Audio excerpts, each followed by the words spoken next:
बस जाएंगे।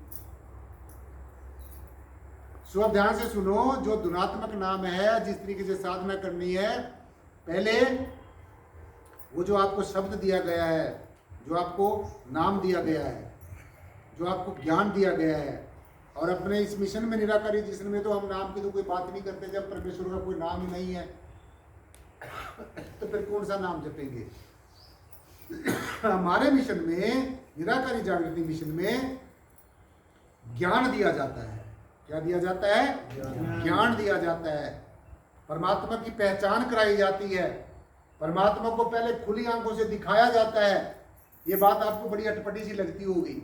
और निराकारी जागृति मिशन ही एक ऐसा मिशन है जो ये जगह जगह पर जाके इस बात का प्रचार करता है कि पहले परमात्मा को देखो, पहले परमात्मा को जानो, पहले परमात्मा को पहचानो, पहले खुली आंखों से देखो।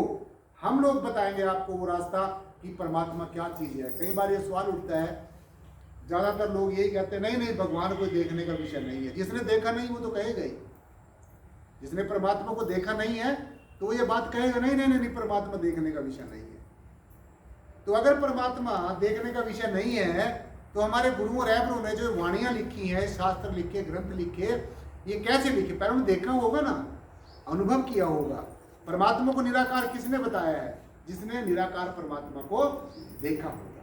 परमात्मा ने विष्णु जैसे किसको बताया है? किसी ने विष्णु के रूप में विष्णु को देखा होगा। कृष्ण जैसा किसी ने कैसे बताया भी ऐसे कृष्ण भगवान है, ऐसे राम है। वो सब आपकी जैसी जैसी आपने कल्पनाएं की। ना आपने राम को देखा है, ना आपने कृष्ण को देखा है, ना आपने ब्रह्मा को देखा है, ना विष्णु को देखा है, ना शिव को देखा है, ना देवी देवों को देखा है। आपने जैसी कल्पनाएं कर ली तो परमात्मा उसी रूप में आपके सामने खड़ा हो जाता है आपके। लेकिन वास्तविक परमात्मा कौन सा है?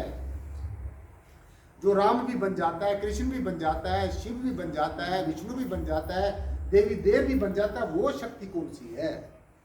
वो परम तत्व कौन सा है?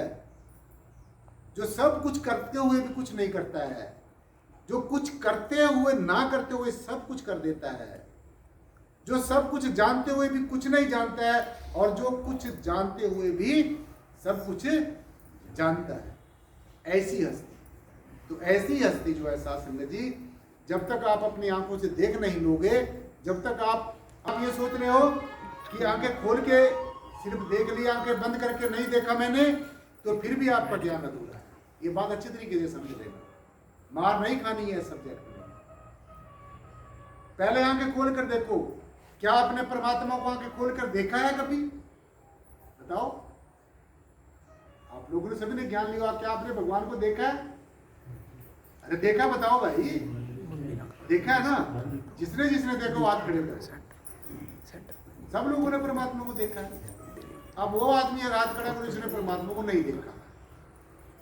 कुछ लोगों ने परमात्मा को नहीं देखा।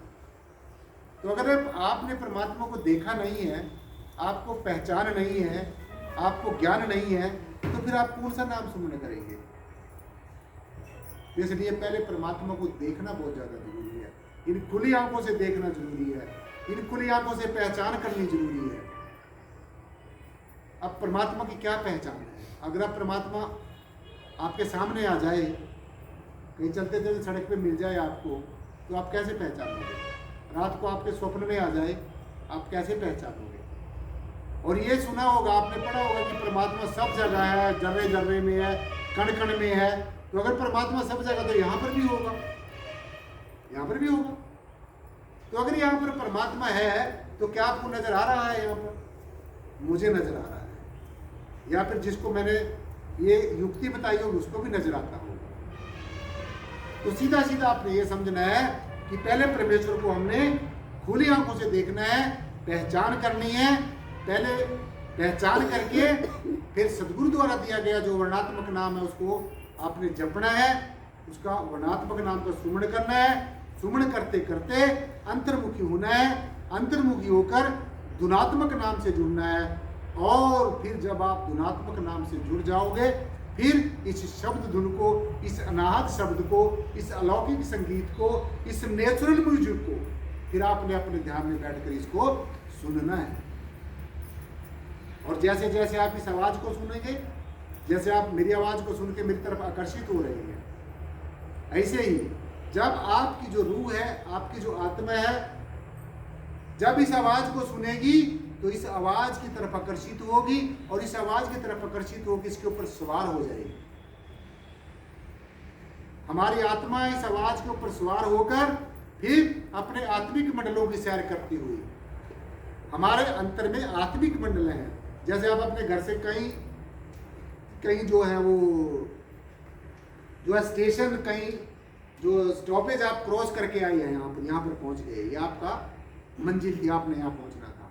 ठीक इसी प्रकार से हमारी जो रूह है, हमारी जो आत्मा है, हमारी जो चेतना है, वो जब आप ध्यान करोगे अपने आत्मिक मंडलों से सैर करती हुई आत्मिक मंडलों से सैर करती हुई अपने मंजिल मकसूदे तक पहुंचेगी, जहां से ये आत्मा, ये रूह युगों युगांतरों से, जन्म जन्मांतरों से बिछड़ी हुई है और इस काल के देश में आकर, इस देही में आकर ये अपना रास्ता ही भूल गई है बेचारी। इसको मन ने इसको तरह तरह के लालच देकर, तरह तरह की बातों के सब्जगात देकर, तो इसने इसको यहीं पर फंसा लिया है और ये जन्म मन के चक्कर में आकर ये पहले आत्मा थी, फिर अब ये जीवात्मा बन गई है। ये जीवात्मा जीव के साथ जुड़ गई है, इस मन के साथ जुड़ गई है, इस काल के देश में फंस गई है।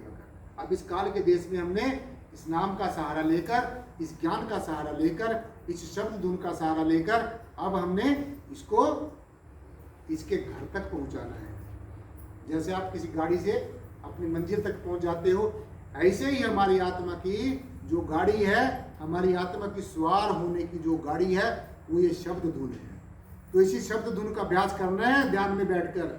ये बाहर का जो आप अडंगेबाजी करते हो, ये आप गुरुओं का तिरस्कार करते हो, ये संतों का तिरस्कार करते हो, अध्यात्म का तिरस्कार करते हो, अपनी संस्कृति का संस्कार करते हो, जो आप ये बाहर मुखी बेकार की जो ड्रामेबाजी करते हैं, ये धर्म के नाम पर तरह तरह की नौटंकीबाजी करते हैं, ये अध्यात्म के नाम पर तरह तरह के दिखावेबाजी करते हैं, इसका अध्यात्म के साथ कोई भी लिंक नहीं है, कोई भी संबंध नहीं है।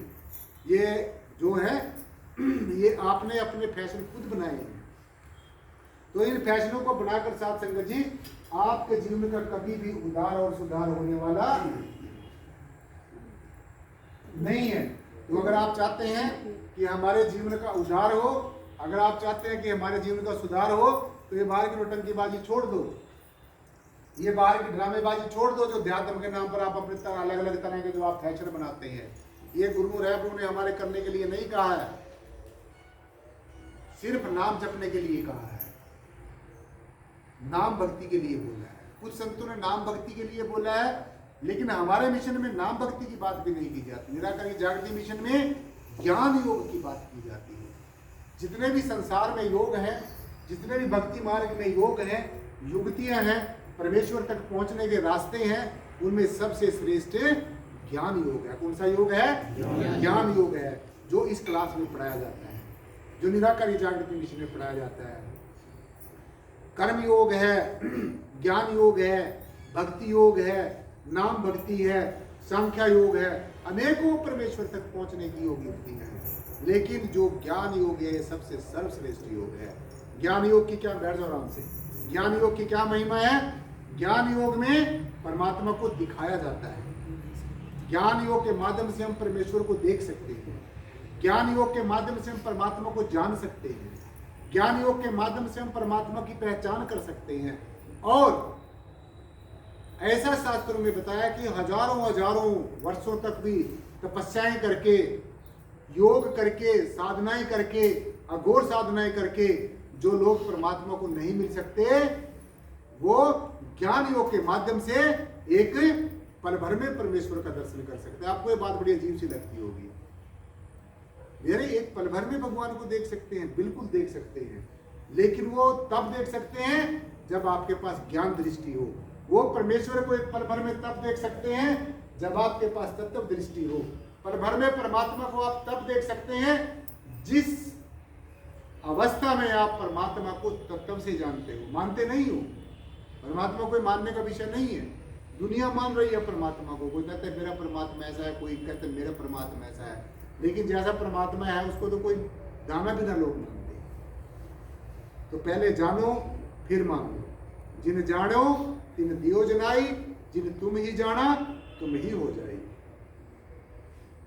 जो परमात्मा को मानता मानते रहो। परमात्मा को मानने से क्या होगा? पहले जानो, पहचानो, फिर मानो।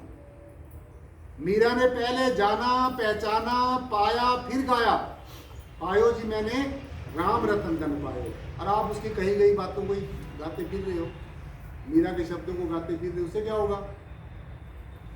उससे आपका तो कुछ नहीं हो सकता ना। वो तो जिसने पाया है उसी ने ही गाया है। आप भी पहले पाओ, पहले जानो, पहचानो। मीरा ने पहले गुरु रविदास जी महाराज के क्षण में आकर पहले परमेश्वर को जाना। वो भी पहले पता नहीं भगवान कृष्ण की कहते भगती है, किसी की ऐसा कुछ शास्त्रों में बताया गया है, वो पहले कृष्ण भगवान की मूर्ति को अपने साथ रखती थी। जैसे आजकल भी लोग तरह तरह की मूर्ति को साथ साथ उठाए घूम रहे हैं। तो जिस समय एक बार ऐसा बताया जाता है कि मीरा के पास से वो अचानक वो मूर्ति गिर गई, वो टूट गई मूर्ति। तो मीरा ने सोचा कि अगर इसमें जान होती इस मूर्ति में, तो इस ये ना रोई है, ना बोली है, ना कुछ भी नहीं है, ये भगवान किस चीज का है ये? तो फिर कहते हैं ऐसा, देखो मैंने मीरा को तो देखा नहीं है, लेकिन ऐसी ऐसी शास्त्रों ग्रंथों में ये बातें हमने सुनी है, पढ़ी हैं कि मीरा को फिर एक आवाज आती है, एक अलौकिक आवाज आती है कि मीरा, ये जो तू जड़ को उठाए घूम रही है, जड़ की पूजा करती घूम रही है, इसमें तेरे को परमात्मा नहीं मिलेगा। इस समय जो तत्वदर्शी गुरु है, जो सच को जानने वाला सतगुरु है, जो परमात्मा को जानता पहचानता है, तो वो संत शिरोमणि श्री गुरु रविदास जी महाराज हैं, उसकी तो शरण में जा, वो तेरे को असली मार्ग बता सकते। उस समय में अनेकों गुरु और भी होंगे, नहीं होंगे? जैसे समय में अनेकों गुरु हैं, देखो आजकल तो गुरुओं की एक बाढ़ आई हुई है, इतने मेरे ख्याल में चेले भी नहीं होंगे जितने गुरु बन रहे होंगे। तो आज प्रॉब्लम ही यही है साथ संगत जी, कि आज समझने वाले लोग कम हो गए हैं और समझाने वाले ज्यादा हो गए। हर एक आदमी, हर एक इंसान ये कहता बस मेरे से ऊपर कोई नहीं है। लेकिन जैसे उस समय में एक ही संत ऐसा था जो परिपूर्ण ब्रह्म को जानता था, आज भी दाना बिना संत ऐसे हैं जो परमेश्वर के साथ जुड़े हुए हैं, जो परमात्मा को जानते हैं, जो पहचानते हैं, जिन्होंने परमात्मा को जाना है, पहचाना है।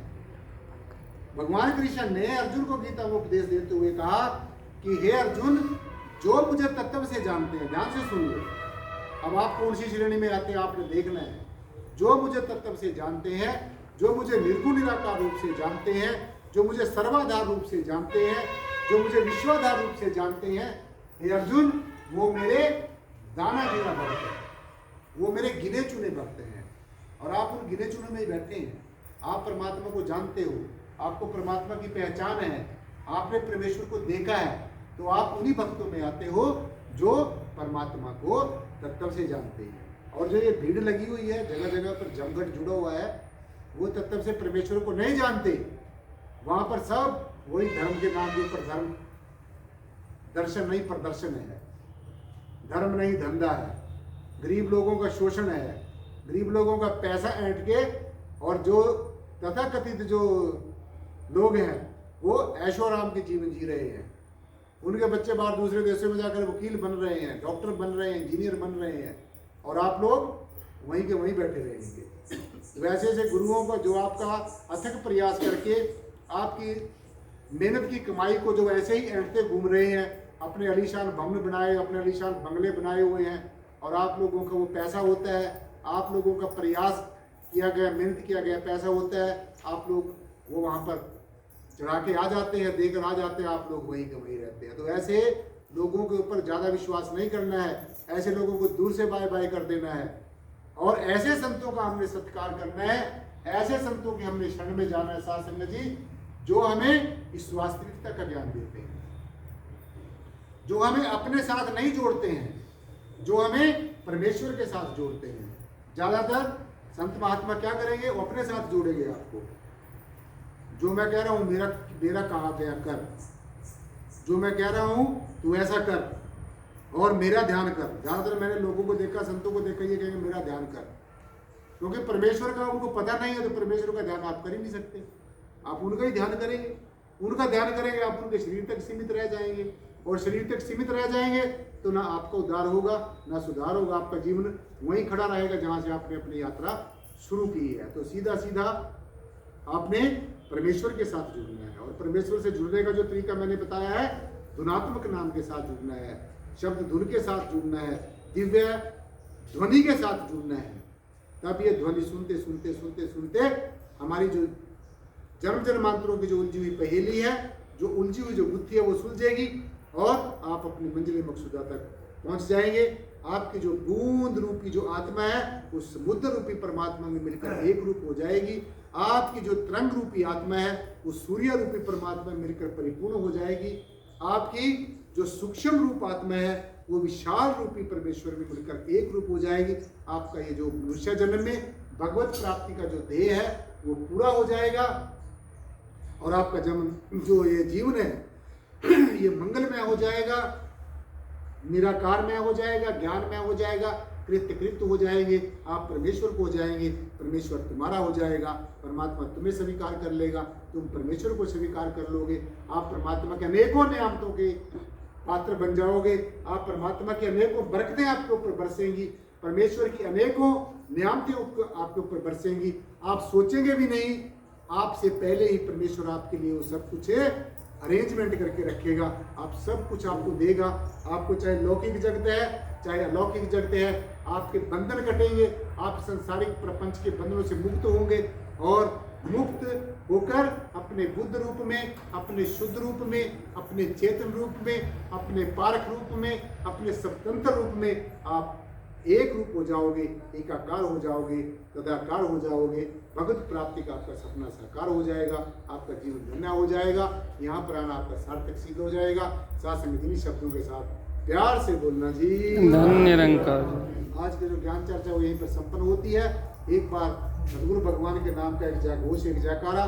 जिनकी अपार कृपा से आज हमें ज्ञान चर्चा सुनने और सुनाने का सौभाग्य प्राप्त हुआ है। जो बोले तिस बलिहार धन्य निरंकार जी। परम पूजनीय सतगुरु शहंशाह बूटा सिंह जी महाराज की जय। जो बोले तिस बलिहार परम पूजनीय सतगुरुदेव मेहताब सिंह जी महाराज की जय। जो बोले तिस बलिहार परम पूजनीय सतगुरु शहंशाह लक्ष्मण सिंह जी महाराज की जय। जो बोले तिस बलिहार परम पूजनीय सतगुरुदेव प्रीतम नाथ जी महाराज की जय। जो बोले तिस बलिहार बोलो सर्व संत समाज की। सासंग जी प्यार से बोलना जी धन्य निरंकार। प्यार से बोलना जी, प्यार और सत्कार के साथ बोलना जी धन्य निरंकार। सतगुरु स्वामी ज्ञानानंद जी महाराज की जय।